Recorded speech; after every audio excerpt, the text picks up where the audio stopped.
everyone, my name is Tiffany. I'm from Beijing, China. I go to a private university. Hello everyone, this is Akshay. I'm from Mumbai, India. I go to a public university. My name is Fatima, originally from Nigeria. I go to an HBCU, meaning historically black colleges. My name is Tingwen, and I'm from Vietnam. I go to a community college. I want to be able to influence the world, and the United States stands out as a pace setter in research. I'm so excited about being here. In my opinion, U.S. degree is extremely impressive, and that makes studying abroad in the U.S. an excellent choice. There are many types of institutions in the United States. I think it's just so unique that there's so many to choose from. I had to make a major choice between the type of university that I was supposed to attend. The major factor that I considered was the scholarship opportunities that were available and the alumni network. I've heard so much about the HBCUs as historically black colleges. I chose those because I wanted a school that really represents me. As a humanities student, I prefer seminars instead of lectures because I find myself better understand the material if we get to discuss it in class. That led into my decision of going to a private university. I chose a community college to study because most of the community college offer affordable costs, and they often offer a lot of majors you can choose from. Some of the things I find that are in common between different types of institutions in the US is that the curriculum are more comprehensive. It is more practical oriented that really helps you get hands-on experience about what you're learning. Students can benefit from forward-thinking technology and modern facilities. And I love the diversity, the fact that it's a melting pot for everywhere in the world. And so it's an awesome experience for me.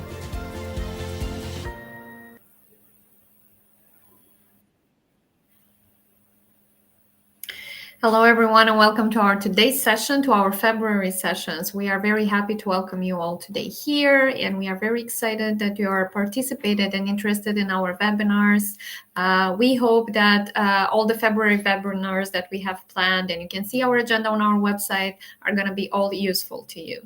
Okay, so I would just like to remind you that Education USA Virtual is here to assist you with interesting information and useful information that you can use in the path for applying for your studies, for graduate and undergraduate studies in the US.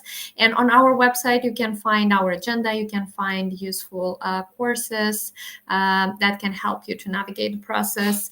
You also have the help of our advisors in the nearest Education USA centers where you are located. So you can go on our website and find it exactly. And one of our advisors will assist you during the process.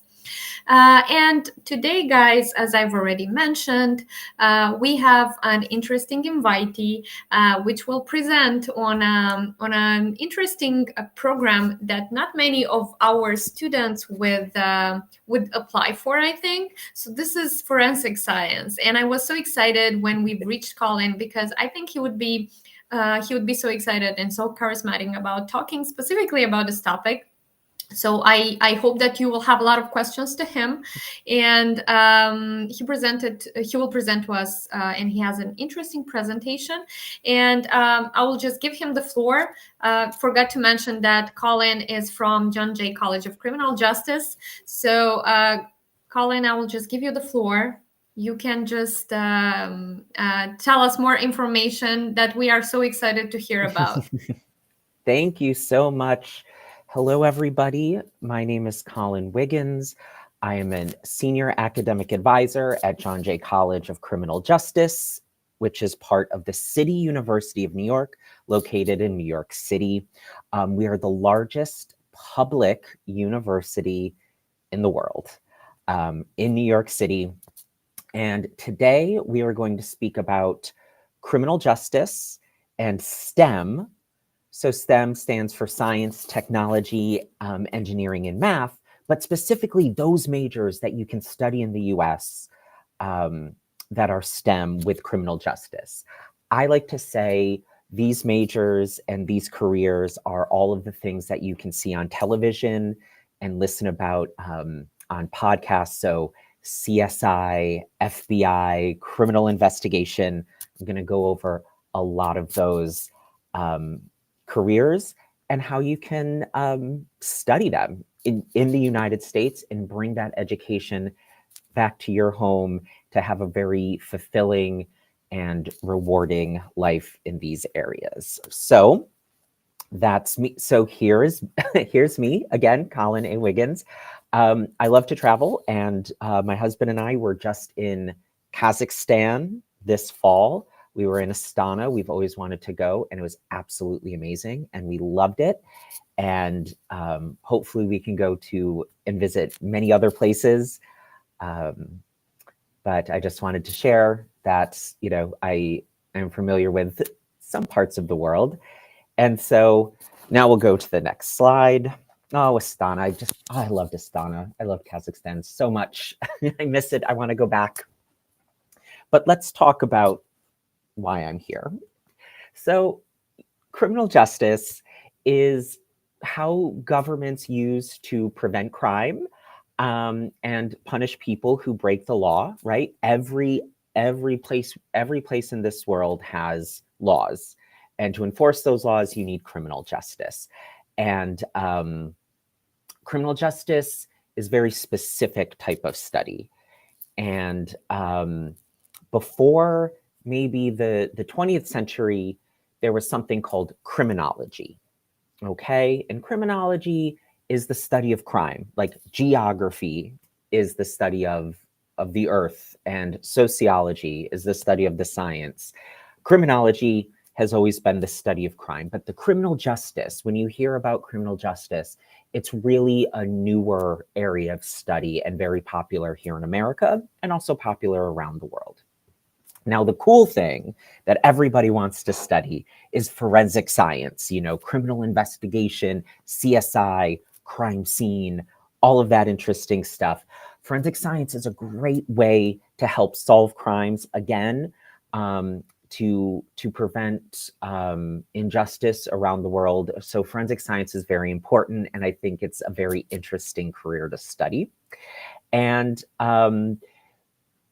these careers that I'm talking about, these courses of study that I'm talking about are very much based in science. So on television, you may not see it, but you really have to be passionate about science to study what I'm going to talk about today. So if you love biology, chemistry, a little bit of math, physics, engineering, things like that, these are awesome things to study. If you don't like math, if you don't like science, me personally, not a science person ever, this would not be something I could do. But if you love science and you love math and you love the idea of these careers, then go for it.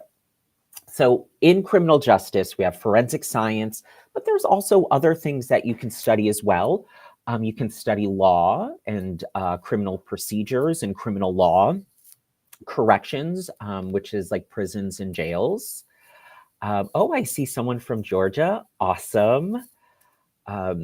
So there are different things that you can study, but we're going to talk about a couple areas that I'm really excited to tell you about. First is fire science. Second is cybercrime. Third is applied mathematics. And then we have forensic science. I saved the best for last. Forensics, actually, they're all great. They're all the best, but I think a lot of students are interested in forensic science. So I saved that one for the end so that we can talk about it. So next slide, please. Okay, the first one is fire science. And what does that feel like? What does that look like? What is fire science? So fire science is studying how fires start and how things burn, okay? This is a really big topic here in America right now. There are very devastating wildfires in California. So it is something that we here in the United States are thinking about. And so if you study fire science, you look at how things catch fire, how they burn, the damage, and also how to prevent fires. And then you study how to investigate them. So if it was a criminal act of fire, you study what we call arson, which is, setting fires on purpose.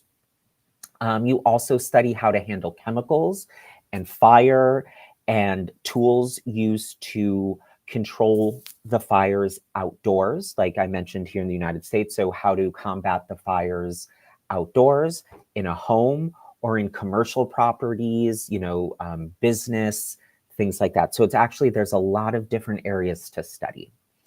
And in fire science, the education is can be something like 2 years degree, or you can get a 4 years degree and even go farther, because there's a lot of interesting ways to study fire science. But to get most jobs in America is maybe 2 or 4 year degree. Next slide.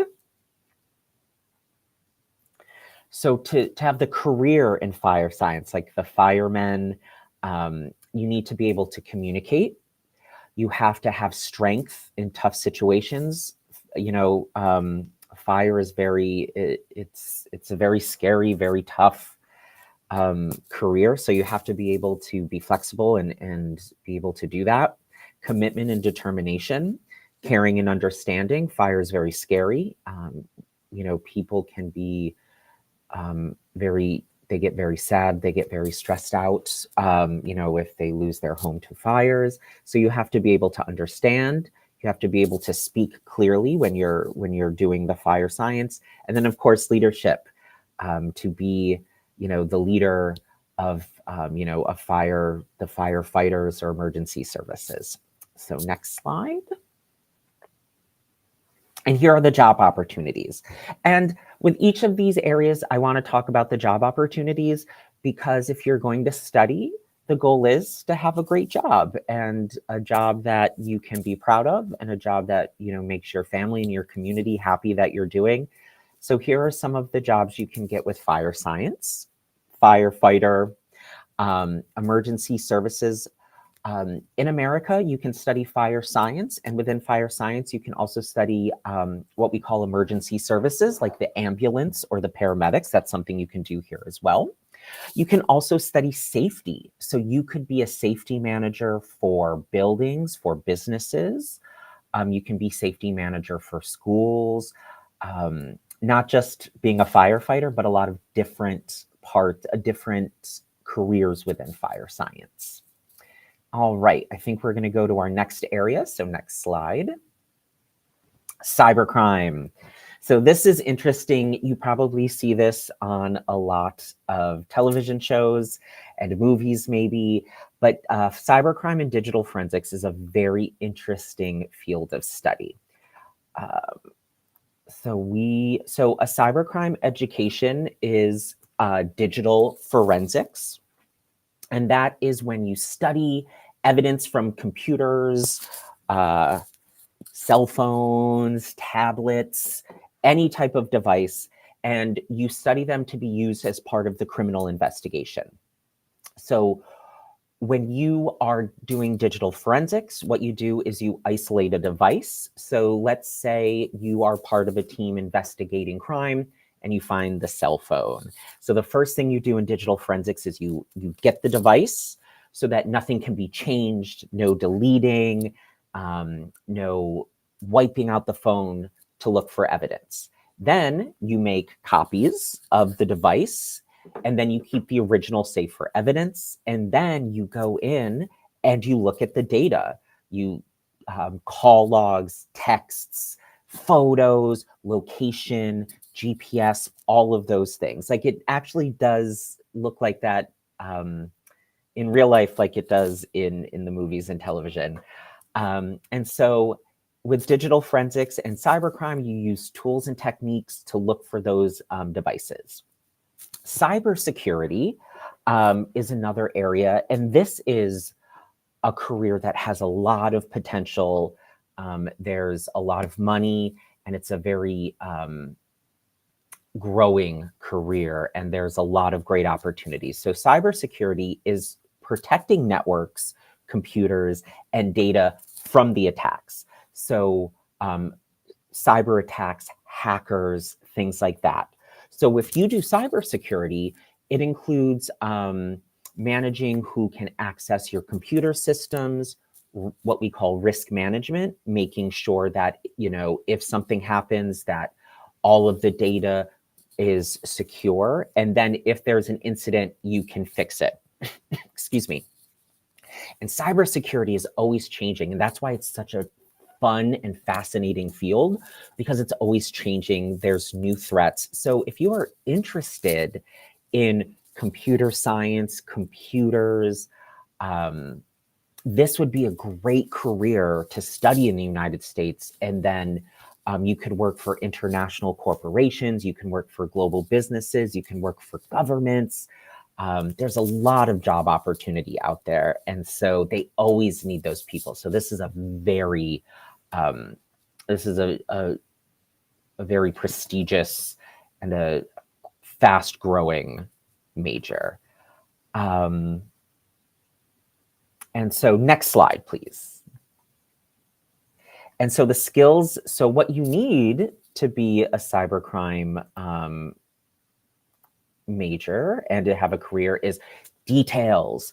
You have to be able to focus on the small things because with computers, computer science and data, there's so much information. Creativity is very important. You have to be able to problem solve. When security risks happen, or if you are given data that you need to find for a criminal case or anything like that, you have to creatively solve it. So you have to be very creative. Communication, teamwork. When you do cybersecurity, you work within a team of people. So you have to be very good at teamwork, and then organization. You have to be a very organized person because you're handling a lot of hardware, you know, like computers and phones, and then data as well. So next slide, please. And the job opportunities, not necessarily within the criminal justice or the law area, but there's so many great private opportunities. So database, information technology, information security analyst, software engineer, all of these with a degree in cybersecurity and cybercrime, you could work for Meta, you could work for Google, you could work for Apple, you could work for Amazon, you could work for banking, you could even work for sports teams like football teams, you know, things like that. You could work for airlines, but tourists, you know, there's not necessarily criminal justice, but a lot of different areas. So if you've always, you know, wanted to work for Google or Meta, this would be a great career to have if you're interested. Next slide, please. And we have applied mathematics. Now this is for people who love mathematics. Math is not my strong suit, but every time I have a student who wants to do applied mathematics, I'm so proud of them because it is a lot of math. But basically with applied mathematics, you use math, calculus, linear algebra, differential equations, all of those fun things in industries. So engineering and social sciences. So if you have an applied math degree, you could work for engineering. You could be an engineer. You could work in the medical field. You could work, again, for sports teams or Google, you know, have a very luxurious life doing applied mathematics. So with math, you need things like statistics, physics, graph, algorithms, all of those things. And with applied mathematics, we really need an advanced degree. So that means you would get your 4-year degree. In the US, it's a 4-year degree, what we call our bachelor's. And then you would go on and get the second degree after the bachelor's, which we call master's. And then, of course, the final degree that you can get in the United States is a doctorate. And all of these careers in these areas of study, you can all get the 4-year degree, the following 2-year degree, and then a doctorate. It's fine. All right. So next slide. All right. Skills needed for math. Math. The biggest skill you need for mathematics, applied mathematics, is math. Problem solving, being able to reading comprehension. So being able to read complex math equations and statistics and data, and being able to do that, as well as learning. Much like cybercrime, there's new things happening. So you have to be able to learn very quickly. So that's what we need for math. next up, excuse me. Now, it might be hard to read this because there's so many interesting careers with a math degree, applied math. So things like supply chain, like Amazon or shipping, mailing, financial analysts, accounting, things like a nuclear engineer, applied mathematics, you can work in nuclear sciences. I think that's amazing. I think that's so cool. Business, economist, database, stats, architect. You could work as an architect with applied mathematics. Some of our international students who study applied mathematics work for global architects and help build hotels and resorts and all of that fancy stuff. I think it's awesome. So even though we are a school of criminal justice and most of our students are interested in the legal aspect, there are things that you can do that don't necessarily have to do with law and can be very fancy. I think it's great. Next slide, please. The most popular one, forensic science. So this is really what people are interested in. Our students in the US are interested because, again, they watch the TV shows, they see the movies, they listen to the podcasts, the true crime, and forensic science is that. So forensic science uses scientific methods to solve legal and criminal problems. The word forensic in English means law. So whenever you see something that says forensics, know that in English that means law. So forensic science applies law to the sciences. Forensic, digital forensics, like I mentioned a few slides ago, digital forensics is law and, digital devices. So that's a great way to think, that's how you can remember what this means. So forensic science uses science and applies it to the law, okay? And in the United States and a lot of other parts of the world, I don't want to speak for the entire world because it's a very big world out there, but forensic science use the scientific method to help solve crimes, okay? The goal of a forensic science is to analyze physical evidence, okay? We're going to talk about some other areas, but forensic science is physical evidence, your fingerprints, your blood, your DNA. And what you do is you find it, you test it in a lab, and then you evaluate it. And then it uses those sciences, chemistry, biology, and physics to understand what we're seeing. So you need to have a background in biology, chemistry, and physics in order to be a forensic science. It's not like on TV and in movies, sometimes it looks like there's more action involved, on the TV shows, but really it's a lot of science, it's a lot of lab work, but you get to wear the coat, and maybe you have some glasses and you have some fun lab equipment, but you take forensic science is all of the physical evidence, okay? So it's very important in criminal justice because you have to be able to apply sciences to real life crimes and situations. So you have to analyze, report, and then testify. So what makes forensic science so interesting is that not only do you analyze it, but then you have to testify. And in the United States, a forensic scientist will collect the evidence. Oh, I see that somebody's interested. That's great. Somebody will take the evidence and analyze it, and then will say, this is the blood of the victim, or this are the fingerprints of this person at the crime scene. So there's, again, legal parts, not just science. And you need to have a lot of training. And so in America, you want to make sure that you get not only the 4 years degree, but then go on to get PhD. So you can do that here in America. And in forensic science, we have some other areas, which is cell and molecular biology, and then toxicology. So let's go to the next slide and we'll go over those in a bit. Okay, so the skills we need for forensic science: managing your time, problem solving, understanding legal processes, and not the law. there are different legal systems all over the world. So when you study criminal justice in the United States, you're not studying the American legal system so much. You're studying what makes things legal. Okay. So for forensic science, when you're studying legal, the legal part of science, it's more like how to collect the evidence legally so that it's not tampered with.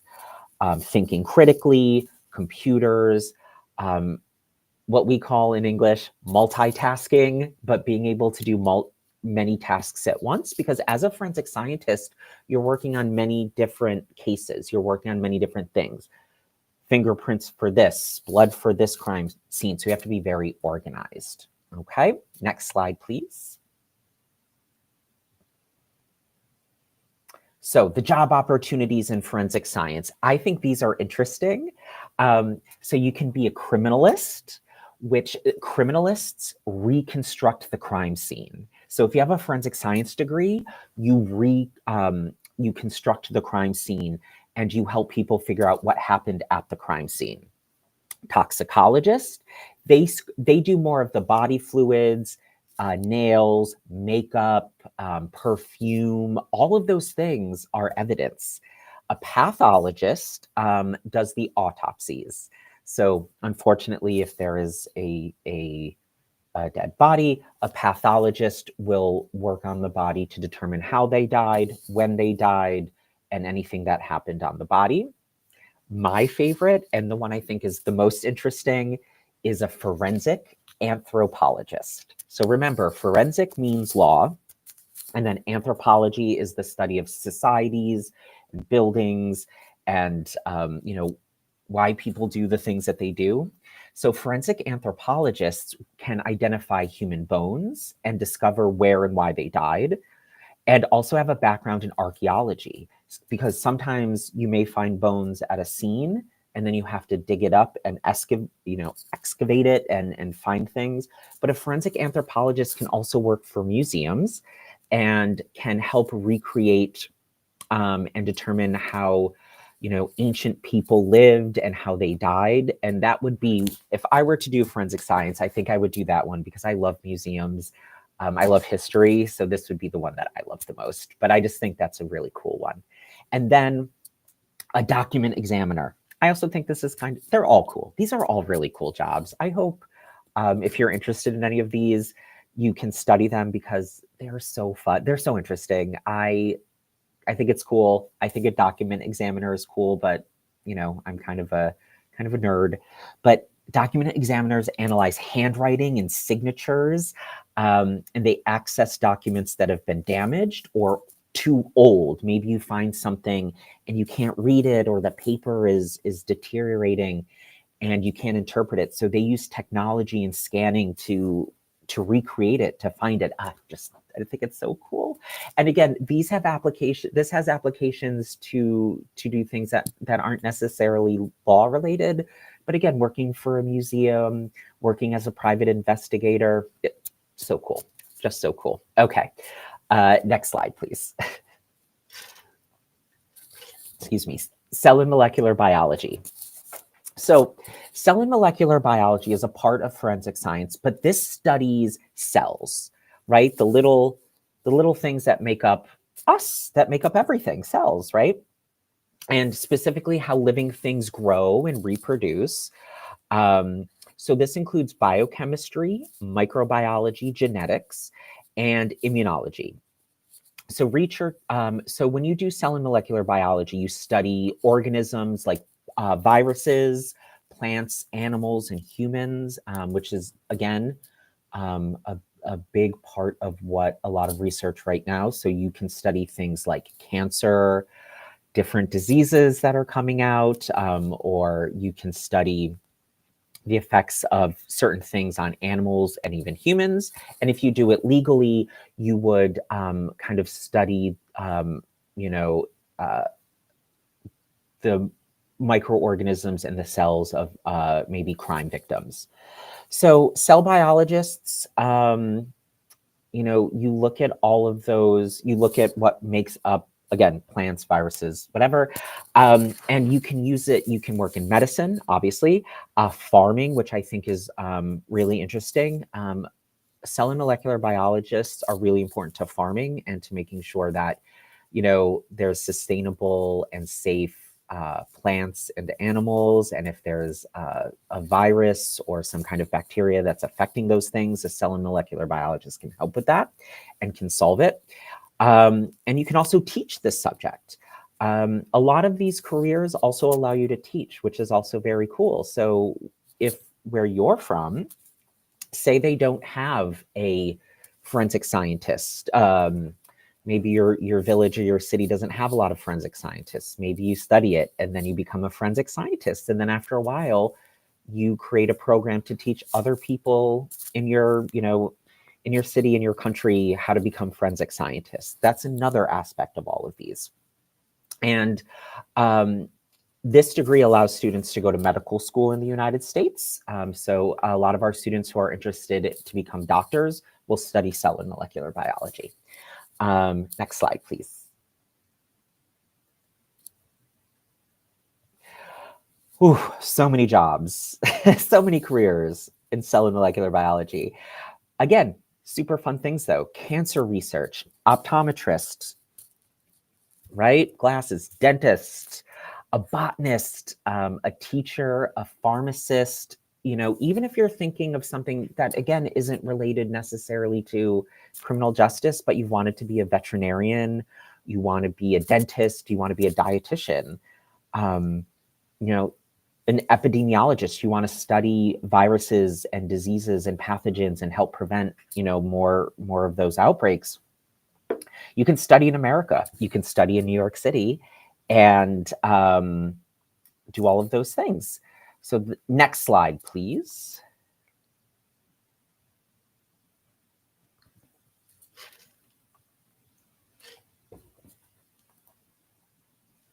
Okay, toxicology, last but certainly not least. Toxicologists use science to prevent the safety and well-being of other people. And so this is more chemistry based. So this is a lot of chemicals, chemical compounds, and things that I like to say cell and molecular biology is about what's in the body, your cells, things like that. Toxicology is the stuff outside of the body. So chemicals, makeup, perfumes, rain, water, dirt, all of those things.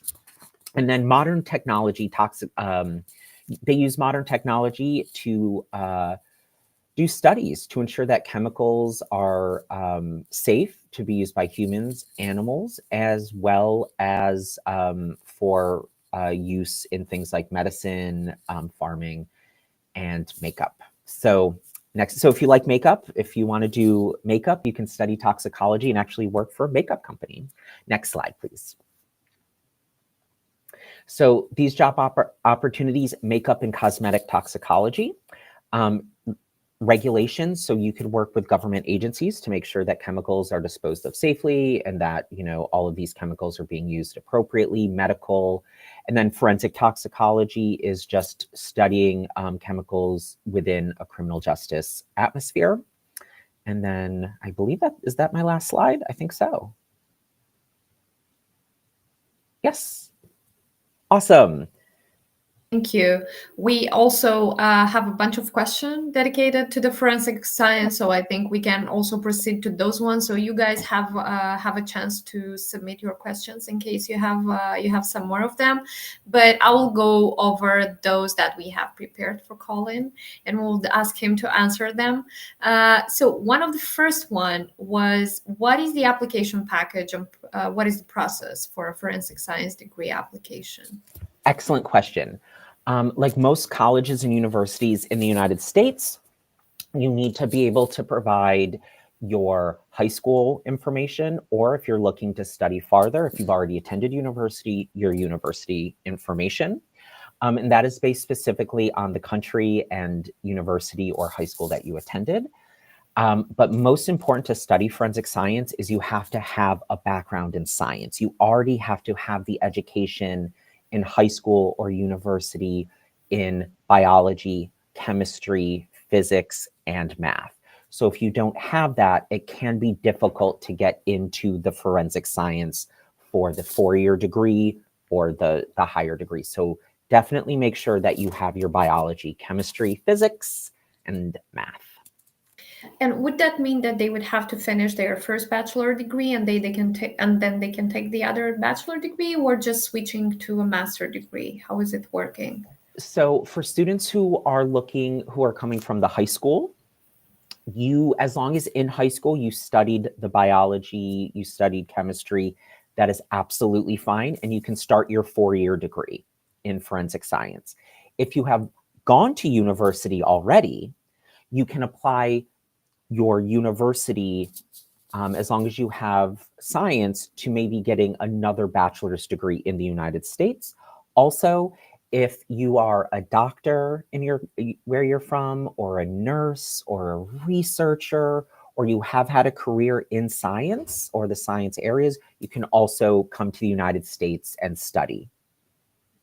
That's good to know. So just to double check on that once again, so would that mean that a student that is now in his high school and he has like really great achievements, he studied biology, he studied chemistry, and for example, he has a lot of Olympiads and he's excelling in all those, that they can have the chance to apply Yes. like directly to that bachelor degree? Yes. Okay, good. Most universities in the United States will look at your information from your high school and they will say, ooh, they have biology, they have chemistry, they have physics, perfect. Another option, and what I loved about the Education USA video at the beginning, is if you don't have your science, so in high school or in your university, if you studied business, if you studied fashion, if you studied something that isn't science, you can go to the United States and do 2 years of community college or junior college and take those science courses and then transfer within the United States to a school that has forensic science. Yeah, I also consider that as a great option. Yes. Okay, good. So the next question that we have is, can students get a scholarship at your institution for this major? Yes, yes. So one of the things about studying in the United States is there are scholarship opportunities. And the best way to look at the opportunities is to work with Education USA and also work with the college that you want to study at. So my college, John Jay College, does have scholarships for students to study in the United States. However, you need to make sure that in order to get the appropriate paperwork to study in the United States, the visa, you still have to show monetarily you have the money to study in the United States. Every college is different, but scholarships can help you with that. So at John Jay College, we have a whole website. I'm going to share my screen very quickly. And on our website, we have, I'm scrolling very fast. I'm sorry, I'm starting at the top, but look at all these scholarships. Oh my gosh. But we have a whole website and you can search over 119 scholarships. And so for this one, the Breen Murray Memorial Scholarship, we give $2,000 an academic term, and international students are eligible for it. Some scholarships at universities you need to be a US citizen or permanent resident, so be very careful about reading the information so that you apply to the appropriate things. Some scholarships we have are based only on student need. And then you can also, another great thing that I told students is look at your own government and your country. And sometimes governments will give students scholarship to study something like forensic science to help build those programs in their own country. So there's a lot of great options, but yes, our school has something, we have the Breen Murray scholarship and 118 other scholarships. So there is scholarship opportunity, definitely. Awesome. Thank you so much.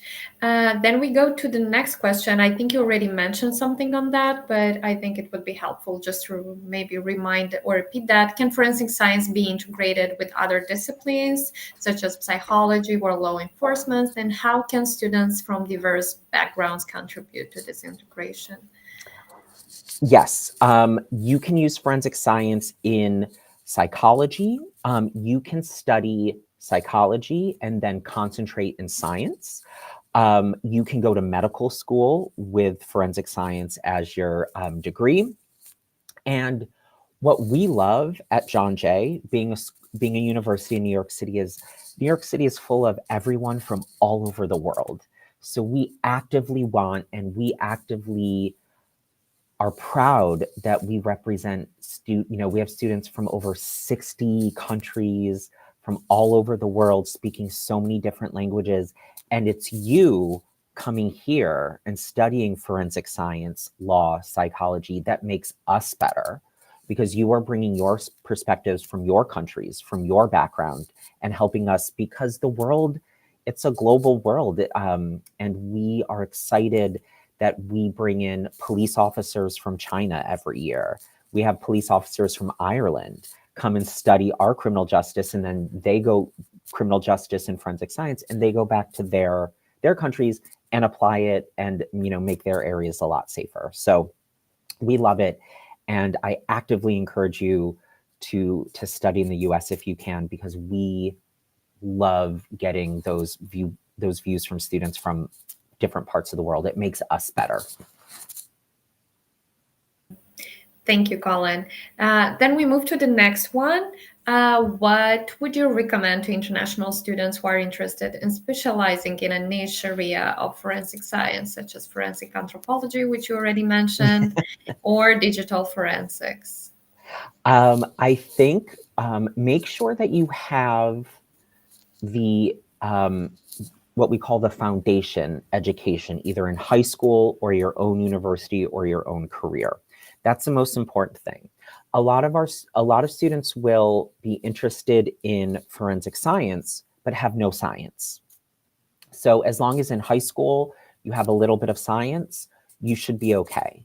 And if not, what you need to do is make sure that you utilize the community colleges in the United States to get your background and then transfer. But other than that, as long as you are interested in science, you like science because you study it a lot. If you don't like science, do not do this. Do other things. But if you like science, this is such a great career. This is such a great thing to study. Math is required. I'm not a math person, but you have to take calculus and high-level math. You need to use computers and lab equipment. So if you're interested in that, even if you don't have the background, but if you're interested in those things and you have passion for it, you'll be fine. But you have to have the passion for it.